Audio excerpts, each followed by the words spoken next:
আমার মতো এভাবে ছবি এডিট করতে চাও, ছবিগুলো দেখতে কতটা জোস লাগে। এভাবে এডিটিং করতে হলে সর্বপ্রথম তোমায় মোবাইল থেকে চ্যাট জিপিটি অ্যাপসটি ওপেন করে নাও। এখন তুমি যা লিখতে চাও, যেরকমই ডেটিং করতে চাও সেরকম লিখে দাও।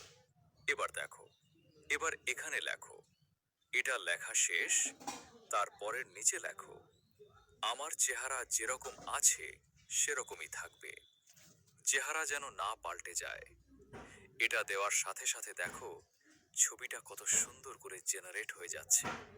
এবার পাঠিয়ে দাও, কত সুন্দর হয়ে যাচ্ছে, এডিটিং হয়ে যাচ্ছে। দরকারি ভিডিও পেতে এক্ষুনি ভিডিওটাতে লাইক কর। আমার মতো এভাবে ছবি এডিট করতে চাও, ছবিগুলো দেখতে কতটা জোস লাগে। এভাবে এডিটিং করতে হলে সর্বপ্রথম তোমায় মোবাইল থেকে চ্যাট জিপিটি অ্যাপসটি